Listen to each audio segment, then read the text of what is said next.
I grew up on disaster flicks, and some of my favorite childhood memories connected to it, some of my favorite date films with my beautiful bride, are all related to this genre. Not all of them, but many of them. So many of these films carry the same type of themes, same type of messages and storylines and concepts, yet my bride and I always seem to find something engaging about these films. Sure, some of them are better than others, that's no question. Yet I still appreciate the opportunity to explore the characters, to dive into these stories, and to find a world on the brink of chaos, mayhem, and mass destruction. I don't know, I'm just drawn to it. Greenland, starring Gerard Butler and Morena Baccarin, is a family drama that's disguised as a disaster film. When the clock is ticking on an extinction-level event, a mom and a dad struggling with a failing marriage must do everything within their power to find safe passage to Greenland, which provides a secure haven for the chosen few. The journey is fraught with disasters aplenty. There are gun-toting looters, kidnappers, axe-wielding madmen, exploding aircraft, and fireballs falling out of the sky. Those are just a few of the obstacles that this family must encounter along the way. And when circumstances separate them from each other, the story question that drives the film, that has the audience wondering, is this: will the family make it to sanctuary intact, or will they make it there at all? Greenland delivers on many of the expectations that one may expect in a disaster film: high caliber action, masterful special effects, and a pretty impressive sound design.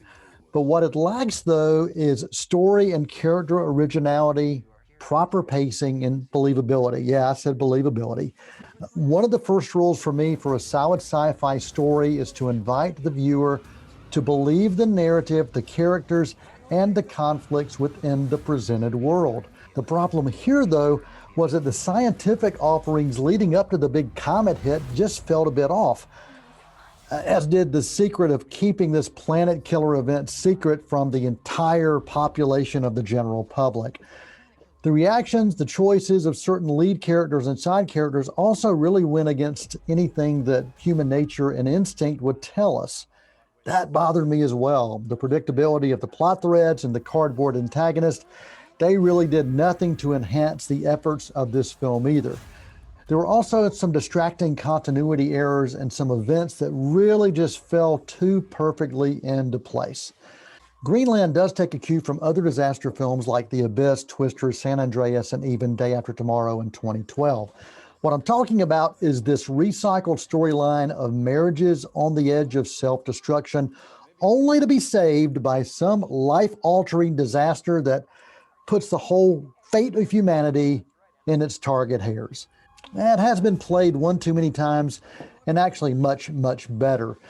I do appreciate this theme about reclaiming what really matters to you and how true love really can endure. But here in Greenland, it just felt a little shallow and felt a little weak.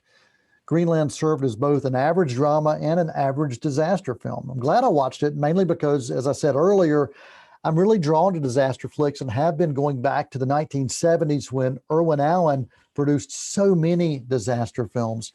This one, however, could learn a thing or two from those of the past. Ultimately, if you can't capture the audience to care about the characters, to be drawn into the situation and believe what's happening and want to be a part of it, then you may be in for a lost cause. If you're looking for more engaging films that look at how the world may end because of a meteor disaster, well, I recommend Armageddon or Deep Impact. Those are two that I think are much better than this film. I didn't find this film to be completely horrible, and I know it may sound that way. I was engaged and I was invested, and even though there were scenes where I knew where they were headed, nothing really surprised me. Truly amazing disaster films, they find a way to transport me to places where it feels fresh, all over again.